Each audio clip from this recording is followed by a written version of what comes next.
Hey, welcome to another brand edition of the Lyle Style Show. Hey, I'm here with my special guest, Nick Messersmith.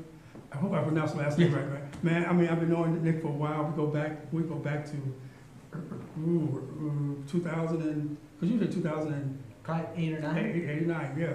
And so I'm here with Nick. Whatever we're gonna talk to him about his new flick that he's directing. But before we start off, we got a blast from the past.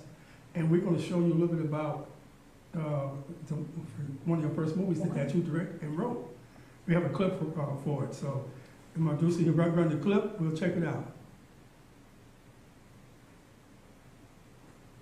Good morning, everybody. It's 6:30 a.m. and I'm Ben Bauer for KLRX News Radio. Breaking news for you. Multi-millionaire and media tycoon Ethan McKenna has been said to have ties with the Irish Mafia. Some sources have said that his rank is as high as a boss or even an underboss. Also in related news, legendary mob boss Tony Ragazzi was found dead this morning at 3:30 a.m. Police have yet to release any details other than it looks like an inside job. We'll have more on this story as it develops. I'm Ben Bauer for KLRX News Radio, breaking news for you. When you reach the border, you receive $500 million. It's as simple as that. Sounds easy enough.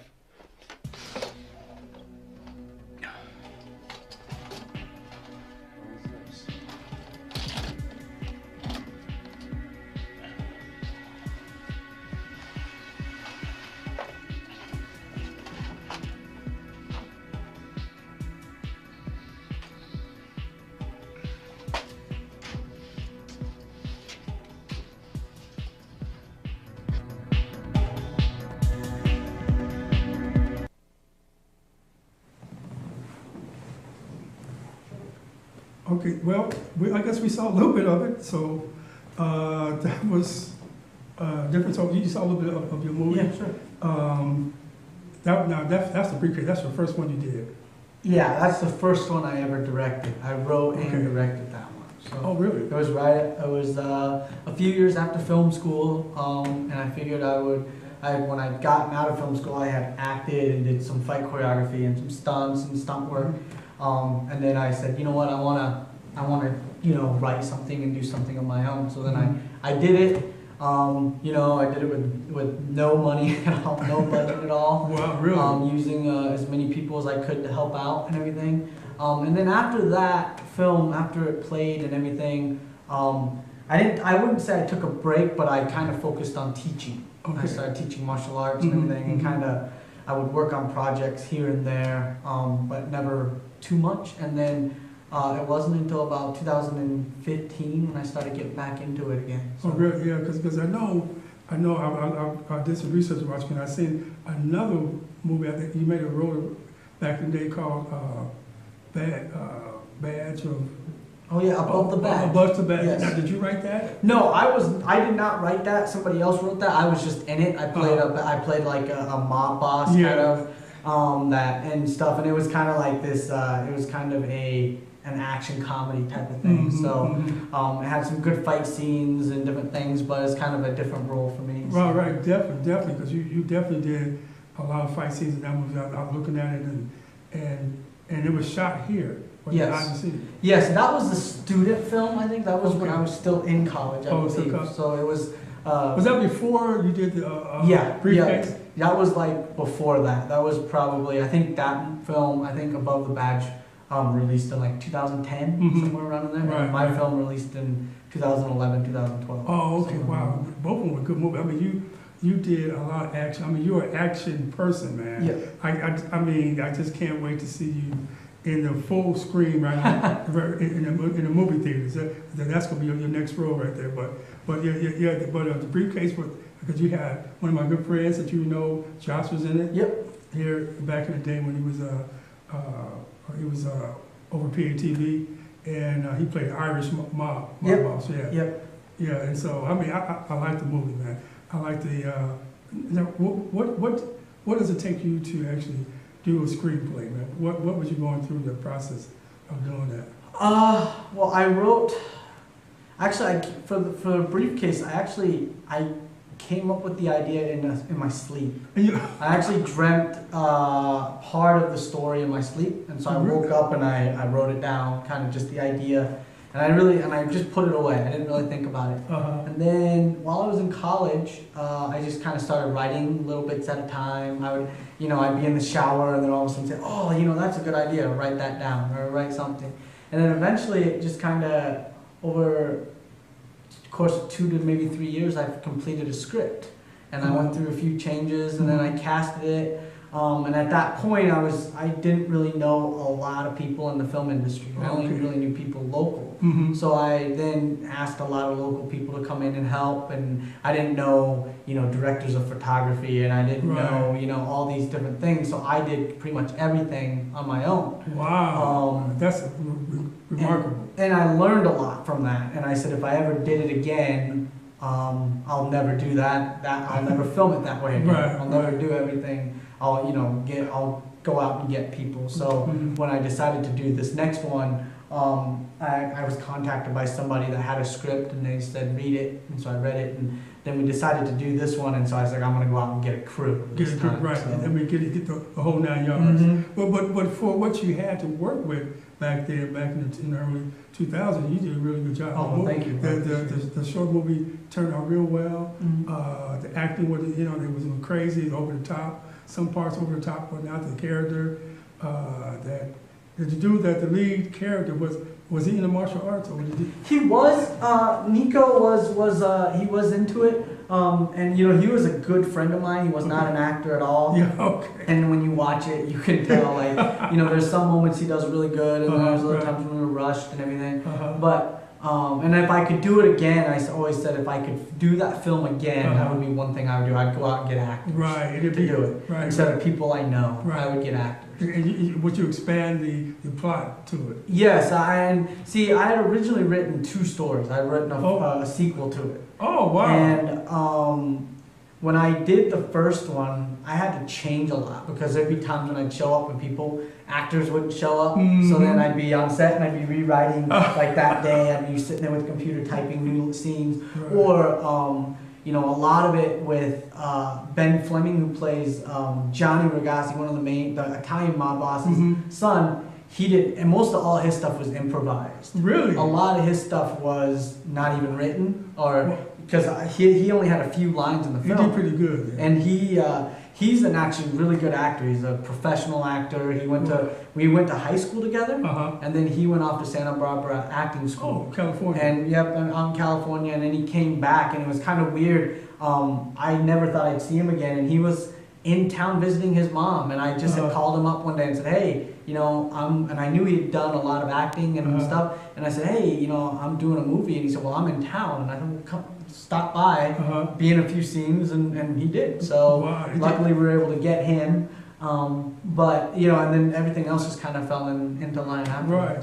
Definitely. I mean, he did a pretty good job on that. I mean, I would never thought that he just at the time, but improvising. Improvising was like a lot of that was. I kind of just said, go do it, because I didn't have lines written or I couldn't do it, and he was staying with me, so he was always on set. Okay, so I knew he would be there. Right. So when we get there in the morning, I say, I don't have anyone here. I say, hey, you're gonna be in this scene. We're gonna put this guy in there. And so he would just go up and he goes, well, what do you want me to do? And I'm like, well, here's what's going on. Right. Just make up something. And he would just go on these tangents. And I have still at home, I still have 3 hours of just him on film, just saying the most random things. Oh my goodness, funny man. stuff like that. So that would be a good blooper reel. Yes. A good blooper reel that you can have down the line, man. So that's and you've been in other movies now. I did a background. Now you were telling me you was in something with Netflix.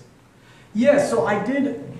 Right now it's not on Netflix, right? I think the plan is they're going to be putting it on there. Okay. But I did a thing with director Gary Davis in Florida, and it had, if you've ever seen the movie Kung Fu Hustle. Yes. It had the master in there, Chu Chiling. He's the old guy with the rings on his arms. Right. Yeah. He was in the movie. Wow. And so I went down and did some fight stuff with him, and was in a few scenes and stuff with him. and did that with them. And so that's actually right now currently playing. It played in Baltimore a few weeks ago, and they're gonna play it, I think, in a few more places. And then after that, I think he's gonna go for distribution to after that. Netflix Or somewhere, you know, right, some Netflix, kind of Redbox, online, Amazon, something. He's Amazon. gonna probably try to do some kind of, Right, you know. right. What's the name of the film? It's called 2054. 2054. A soldier, a princess, and a tailor.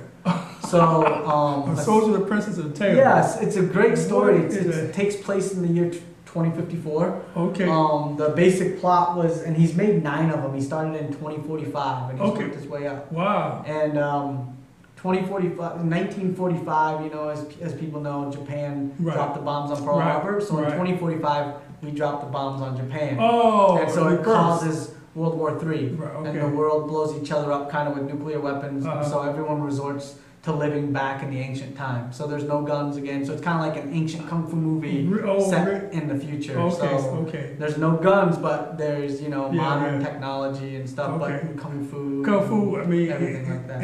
And now you know, it takes me back to the old kung fu movies. Yes. Back when I was watching in the kung fu theater, watching they're talking and they talk.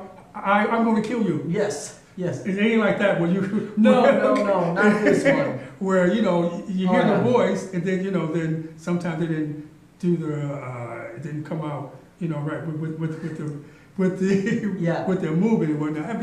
But I mean, that started the whole martial arts craze right there. Oh yeah. Started the whole martial arts back in the. What are you talking about? Back in the 70s when the kung fu theater and all these different kung fu movies came out. See, so many of them. That with Bruce Lee. This is before Bruce Lee started. The Game of Death for somebody else with Bruce Lee, and different ones that really Charlene Temple or that type of thing. I mean, my goodness, that started the craze until what it is now, man. It's a moneymaker. Man. Oh yeah, a moneymaker. Action. Now they got everybody from just, you know, people in the martial arts to actors that get into doing action movies, you know. Now, this takes me back to, I've heard a little bit something about you that used to be, or are you still a stuntman? You did stunt. Yeah. Currently still do stunts and doing a lot of stunt coordinating. I have my own stunt team now. Oh, you do? So those guys, I kind of put those guys in to do the stunts and kind of watch them, so I don't have to do them. But I still do some of the other stuff. I've jumped off a bridge before. Jumped onto cars. Okay, and any movies? No, that was a lot for college, actually. I did a lot of the crazy stunts when I was in my 20s, when I was still young. Man. I could jump off a bridge and land and be okay. Now I think if I did it, I might be a little sore for a few days. You might hurt yourself a little bit. But no, I mean, we still do that, but a majority of the stunts we do, a lot of it is a lot of the fighting stunts with the wires and different things. So they do have wires then, huh? Some. I mean, I can use them. You just have to get the equipment, and people have the equipment to use them, put them in the harness. Right. But you get hit and you fly into the wall. But I've done a lot of stunts and everything, and do a lot of fight choreography. That's another thing I get called for a lot is fight choreography. So there's a lot of films that sometimes I'm not even on there. I just do the fight choreography for. Any newer ones or older ones you're talking about that you did a little? There was a one I did. It's called Till Death. It's on my IMDb page, but it's I had nothing to do with it really. I just showed up and did fight choreography, helped them with working. It wasn't very big either. It was kind of in a car, and there was like kind of a scene where they hit each other in a car. Oh, you showed that. So just kind of worked with the actors on that a little bit, and that was about it. That I've done that and stuff, and but a lot of films when I do fight choreography, usually I'm in it, somewhere, because they're usually if the fight's too complex or something for someone who's not a martial artist or someone who doesn't know how. It's just easier for me to go in there to be their opponent, to be the bad guy, or throw a punch or get beat up, because I know how to do the falls, but then also I already know what the fight is supposed to be because we choreograph it. And you have to follow a certain way too, man, because I see these motion pictures out now. I mean, like with Jason Stamos. I mean, not Stamos, Stason. Yeah. The way he beat up these, kudos to the stuff people. Oh yeah. But you know, I mean, y'all got to really, because you got to be real now. Oh yeah. I mean, have you done any choreography where you actually got hit? Yeah, that does happen. I mean, generally, when you work with an actor that doesn't have training, Right. sometimes it happens. Generally, when you're working with someone who knows what they're doing, it doesn't happen. Okay. Because they're usually, we're trained well enough, we know where to stop, where to hit. Mm-hmm. When we do hit, if I do hit another stunt guy or stunt guy hits me, it's because they messed up. Mm-hmm. It's kind of just an unwritten code that stunt guys do. If you miss something, I'm gonna hit you and tag you, and it kind of just tells you I missed a movement or I missed something, so I need to make sure. Yeah, if you're supposed to have blocked that, if it was there, you would have stopped or whatever. Or if you're doing something and they don't throw a kick, so you just keep going with the hands, I'll punch him for real, just a little bit, and it just tells them I missed something. Okay, wow. And stunt guys do that a little bit too with each other. We kind of do that. Or if you make a mistake and you hit one of the stunt guys, you know that they're gonna hit you back. Next time they fight you, I don't want to hit. They're gonna tag you. Yeah. It's just kind of an unwritten rule we have with each other. It's just kind of something we do. At least I do, and I know the guys I work with, a lot of us kind of do that. We respect each other well enough and everything. But it's tough. It's stunts. It's funny because the Academy Awards is all about drama and romance and acting and everything else. But the hardest part is a lot of action and stunts, and those are the ones that don't get recognized by a lot. Right. And you know what?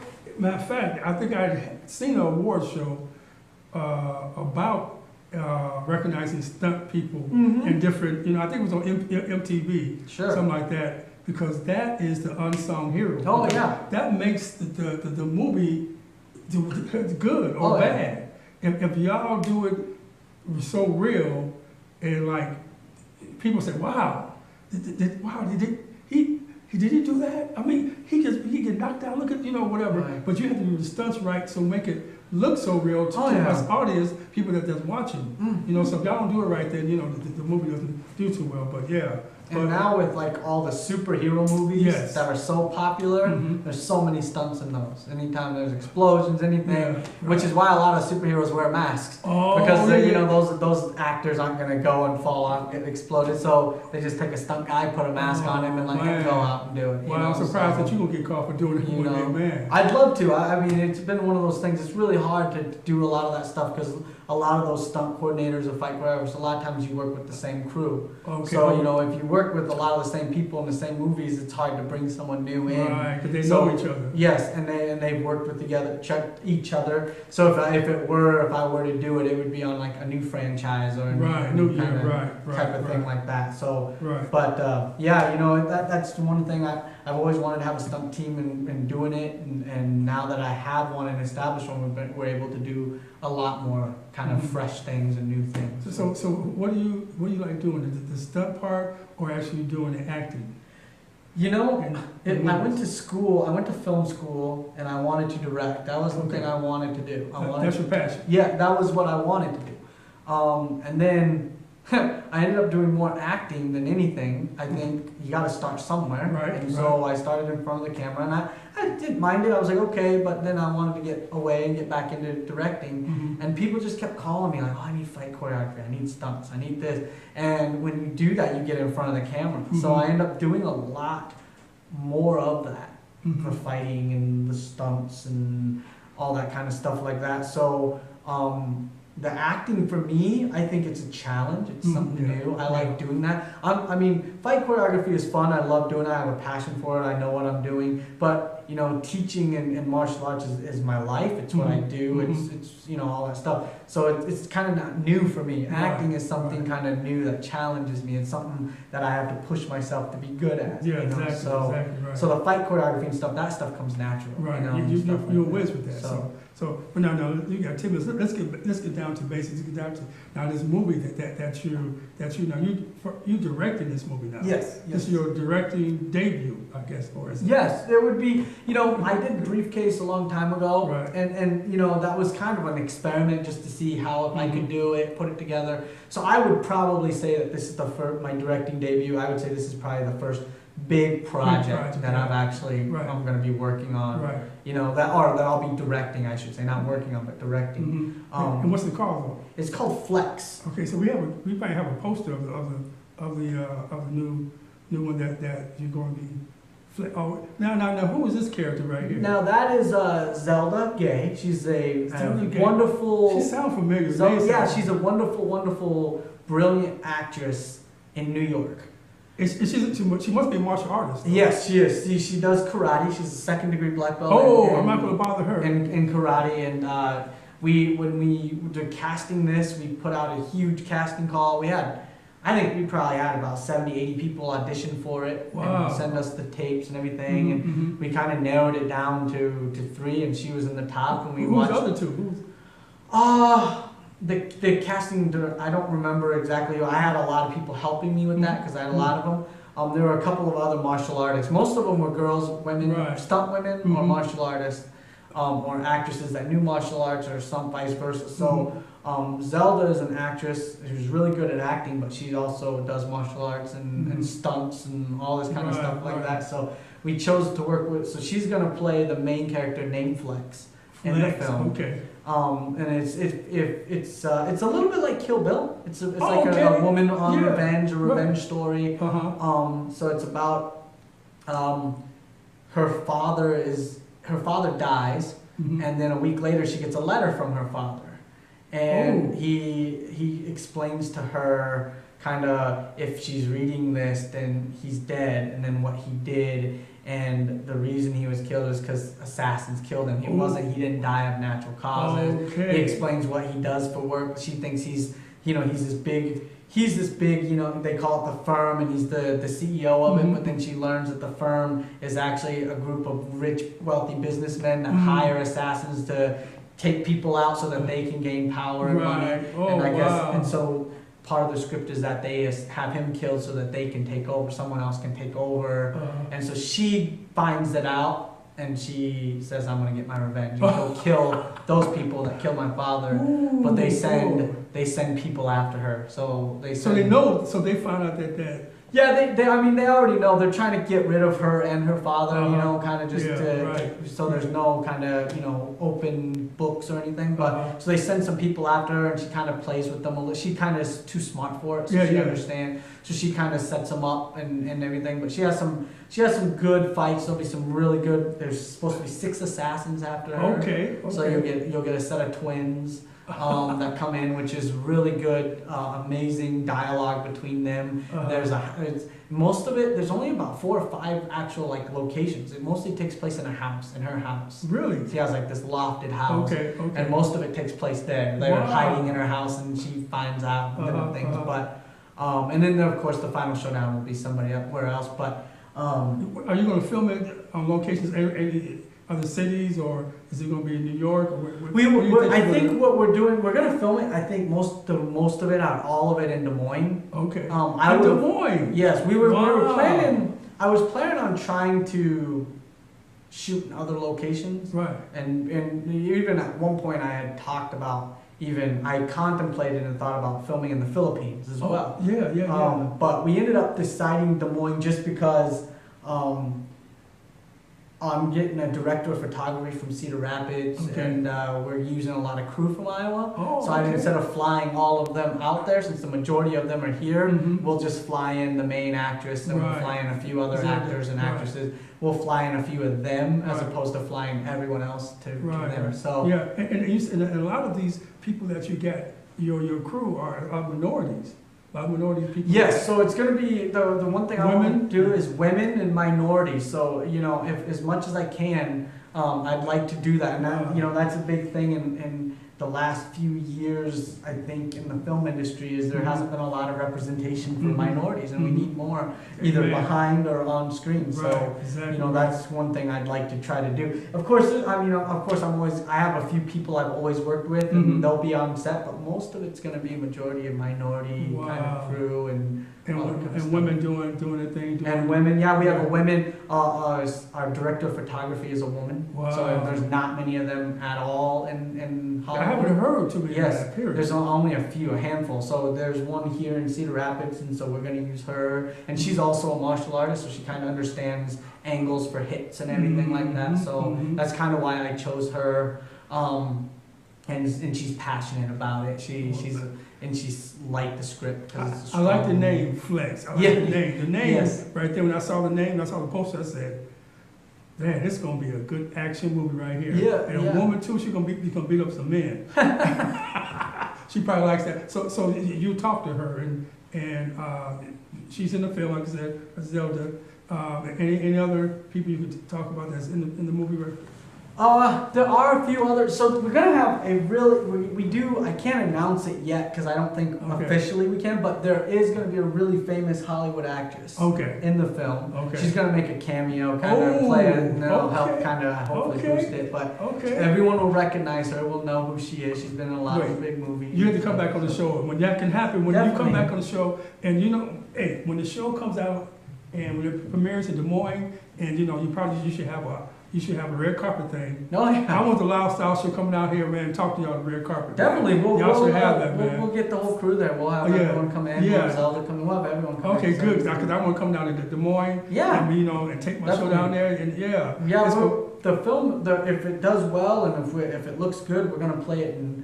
I think the plan, the rough plan was to play it in about 25 cities here in the U.S. Yeah. And then if it does well here, we'll play it overseas as well. Oh, So- overseas, yeah. And It definitely should go overseas, man. Oh, yeah. It definitely should go overseas. they love action. Right. And all Now, that kind of stuff. and quickly now you're from what? South Korea?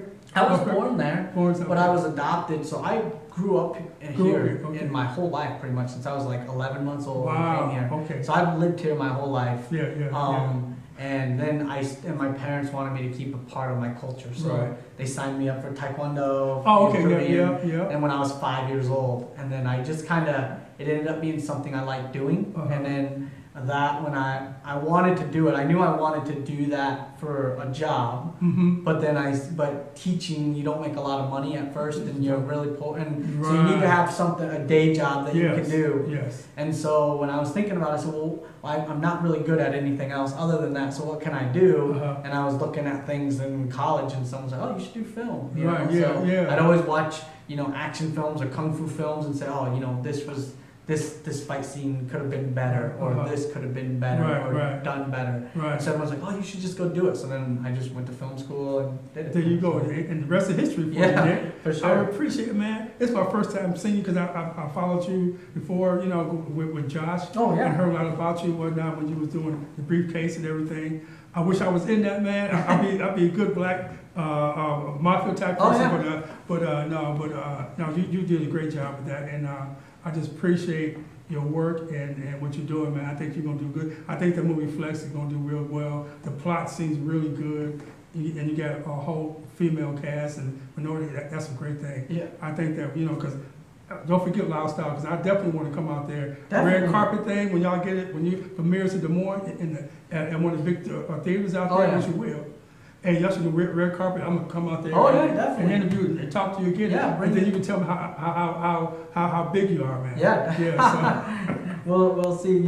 That's one of those things. Where I'm gonna be in the film. I'm gonna play an assassin. Oh, That's okay. gonna have maybe the final fight will be between me and her. Ooh. I debated on playing a character because I wanted Yeah. to focus on directing Right, and making it good. And when Right. you direct and act, it kind of plays with your head a little bit. Right. But then as I was reading the script, I remember reading it at first, and it was kind of funny because I read the script, and my wife was sitting next to me when I Uh-huh. finished it, and she goes, I had this look on my face, Oh. and she said, what was it? And I gave her the script, and she read it, and See, at the end of it, she that's said, you. you need to play. Right. So- Wow. Well, my producer told me to wrap it up, but that's you, man. I can't wait till that happens. Man. I can't wait till that. But man, you're welcome back on my show. Oh, anytime. My friend. Anytime. I can't wait to see that movie come out. And again, I'm definitely coming out to the premiere of it, and we're gonna sit down, we're gonna do interviews with your cast and everything for my show. Oh, So yeah, again, man. hey, Nick, I thanks a lot, my appreciate it. friend. Thank you. God bless you, man. Oh, yeah.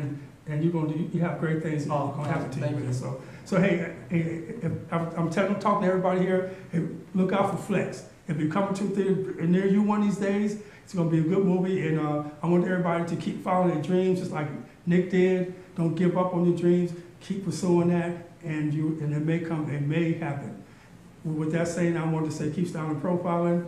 Always keep it classy. And Denzel, I'm sorry for bumping you, man. I had to have Nick on the show, but next time, Denzel, I'm gonna have you on my show, man. We'll be talking, okay? So my people call your people Denzel. I love you, man. You'll be on my show next time, okay? So for that, I'm out of here. This is Lyle Harris saying, keep it classy.